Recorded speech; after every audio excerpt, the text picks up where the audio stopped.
Hello and welcome to the weekend, everyone. I am Meredith. I'm here with a message for Friday, March 10th through Sunday, March 12th. We are using the Golden Art Nouveau Tarot for our message. This one's for you, Arlene, my sweet cousin. I know you love this deck, so I picked it just for you. All right, we're tuning into the energy atmosphere for the weekend. Let's see what we got going on. Oh, I'm giggling because I have heard from so many people this week about how the shift of Saturn into Pisces has been affecting them. Some of them with grace and ease, though for the most part, everybody feels like they've been put in a box and shaken really hard and then dumped out. I've had moments like that myself, actually, so I have compassion. Let's see what our first card is. We've got Ten of Swords. Well, if that doesn't demonstrate it well enough, what else do we need to see? I like this, though, because the Ten of Swords, all tens in tarot, reflect some sort of completion of a cycle, and they indicate fulfillment. And the Ten of Swords is called the Fallen Master, meaning you've gone as far as you can with one level of self-mastery and you're about to move on to the next.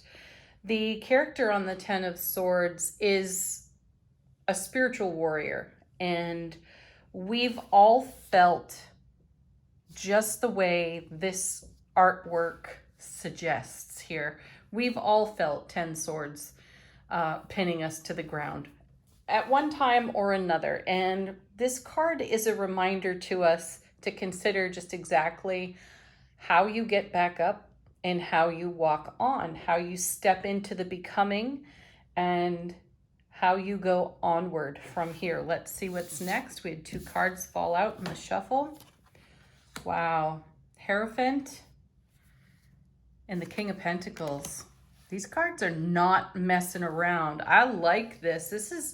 This is a very powerful combination of cards, and I feel the essence of deep determination within our desire to fulfill a cycle within life experience or to bring situations, circumstances full circle for ourselves.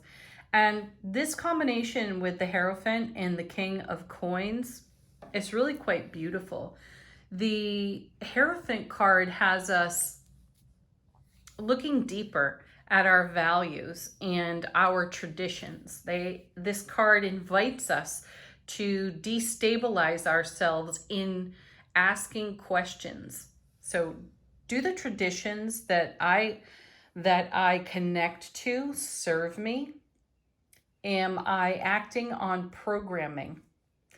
Is there more for me to consider? There's always more to consider. We're broadening our horizons, which is exactly what we see here on the 10. This spiritual warrior gets up, believe it or not, and walks on into this brightening and enlightening horizon. So with the King of Pentacles sitting here in the reading with the Hierophant, not only are we questioning our values, our traditions, our way of being, we are leveraging our questions there on exactly what we're manifesting in our world. The King of Coins is the master of manifestation here. It's a divine masculine energy for us to engage and take action with. Now, we've seen some really stunning cards lately all about the happiness on our foundation and the frequency, the level of happy vibe that's gone into our investment for what's here, what's now, and what we're considering for our horizon. So I like seeing this 10 of Swords in this really powerful combination because I feel with the switch of Saturn into Pisces, there is a grace within the energy atmosphere and its broadcast, and I feel a sense of ease coming our way. I feel us somewhat throttling down for the amount of efforting that has gone into the inspiration connected to our determination to create for ourselves just exactly the kind of happiness and fulfillment we've been seeing in the cards thus far. Now, let's keep in mind, we haven't seen exactly the easiest cards to navigate either. We've seen the Death card with the Devil and with the Tower. These cards have all been buffered by Aces, Four of Wands, beautiful cup energies. So they've been softened a bit. There are no soft edges in these first three cards, none whatsoever. And this serves us. This brings us a great inspiration, a new way of thinking, and an opportunity here to look without judgment at the actions we are taking. So there's no, what I'm getting at here is there's no room for an ego story as we do that. The King won't have it, the Hierophant won't have it, nor will the Ten of Swords. We're talking serious self-truth, authenticity. How do you really feel? I know a lot of people make jokes about that when, when we utter some kind of powerful statement. They're like, hey, don't hold back. Tell us how you really feel, as if we shouldn't. Screw that. Start talking, folks. Say what you really mean, especially in self-relationship. Don't hide from yourself. Don't hide around a fearful ego. These three cards won't let that happen anyway. Next, we have, Six of Swords. Beautiful because there's momentum there. And I like seeing this, especially with the Ten of Swords down on the table, because this shows us exactly getting up and moving on. Now, typically this six is considered a card of moving from less than favorable circumstances to much more favorable circumstances. And my feeling here is we're broadening the horizon. We're expanding our enlightenment. So there's nothing unfavorable here. This is us getting real with our journey, which is beautiful every day. And we're taking that energy and its momentum and leveraging it on everything that has come before so that we can rocket launch ourselves onward to this beautiful horizon that is becoming. Let's see the next three cards. The first of which, beautiful Chariot. Now this Chariot's not in motion, though it does speak to great determination and no hesitation to take action. So I like this. There's a pause as we consider the next swift moving step that we take here in this divine masculine energy.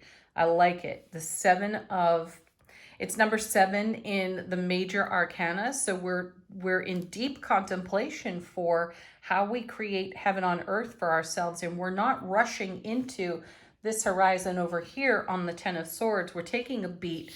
We are in deep consideration of what will serve us best there, Hierophant and King of Pentacles. And then we're taking a step, Six of Swords.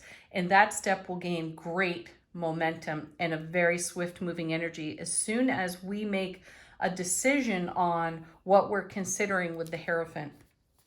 And then we have, gosh, didn't I just say there are no soft edges here? Here's the Queen of Swords. This is wonderful too. This is a beautiful divine feminine energy that brings harmony and balance between the Hierophant and the King of Pentacles.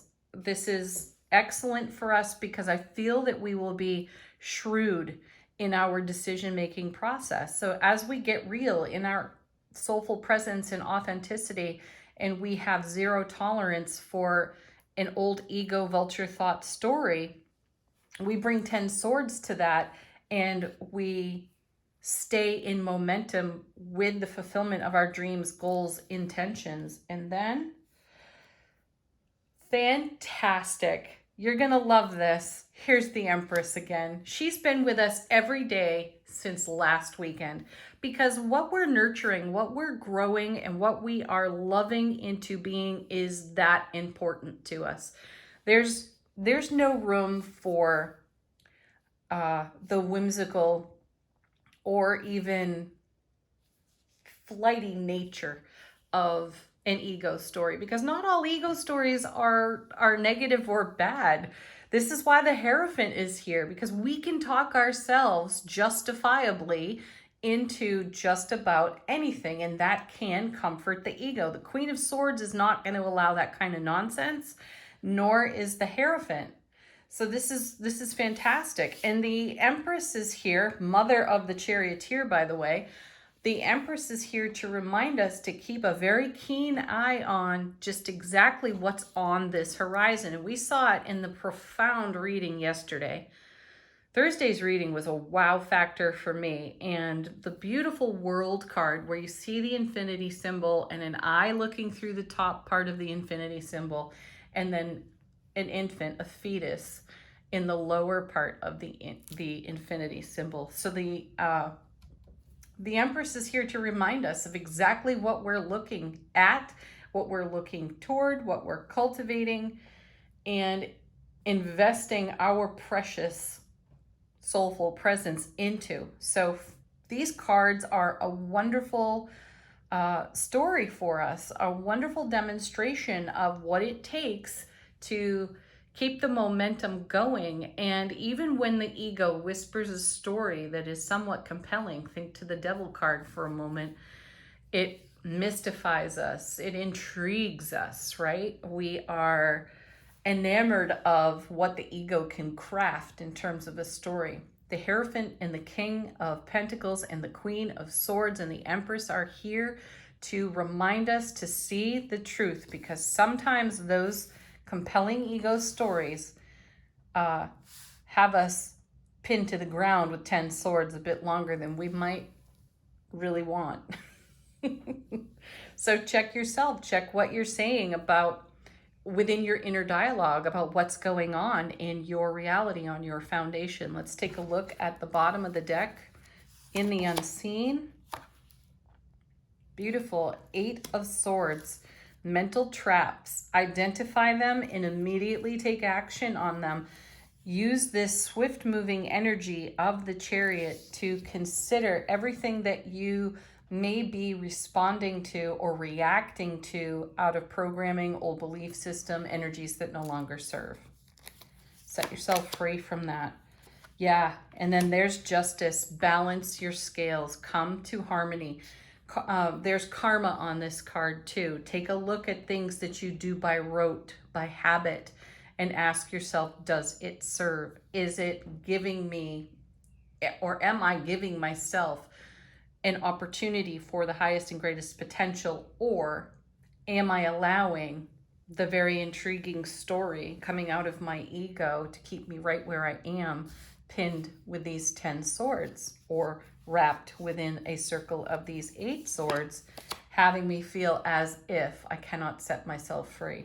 And then 8 of Cups. Beautiful, more momentum for us. And moving on, I don't sense that we will experience any delay here whatsoever. I feel that we've got a good, shrewd, keen eye, thank you, Queen of Swords, for anything that is less than our highest and greatest potential in the moment. Our ability to swiftly change up frequency and vibration is masterful. Yet again, 10 of Swords. And we'll have no issue whatsoever taking action on our own behalf, because we're walking toward fulfillment here in the 8 of Cups. We're looking collectively at our personal life lessons in self-relationship and asking all the right questions and doing all the right kind of considerations so that we can move into the 9 of Cups. And then the next card, how sweet is that? 6 of Wands, victory and success. See, there's no hesitation here, thank you, Chariot, for our ability to take action on anything that we would consider less than. No gaslighting ourselves, no breadcrumbing ourselves, zero tolerance for it. All right, angel answers. Let's take a look. This is a great moment for you to look for confirmation, synchronicity out of this deck. Answer questions for you if you have them.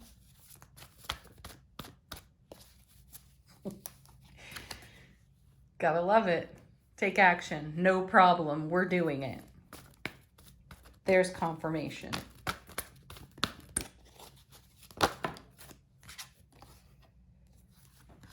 Peaceful resolution. Yes. Yes, that's what truth brings us. Peaceful resolution. I feel that is connected to the level of determination that I'm sensing here in the reading as well. Our determination brings peaceful resolution. It's going to take some bit of assertiveness, though. Again, we don't have a problem with that. Assert yourself. Tell us how you really feel. Next. And look for a sign. Yes, they're everywhere. I'm so happy to see that card again for us, because the energy atmosphere and the multiverse, it's speaking. And all we need to do is look around and listen to what's being shared with us. Okay, final word on the reading from Shaman's Dream Oracle. How is our soulful presence informing our waking consciousness?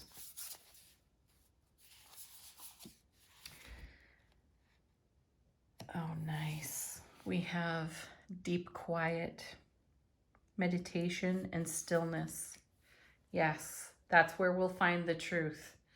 It's not going to be in the chatty, hyperactive, ego dialogue. It's going to be in the stillness, meditative, Zen-like quiet of our heart-centered awareness. This is where we will be able to recognize the signs, the symbols, the synchronicities, and hear the voice of our own inner oracle. Have a beautiful weekend, everyone. Thank you, as always, for joining. Please like, share, subscribe here on the channel. Namaste.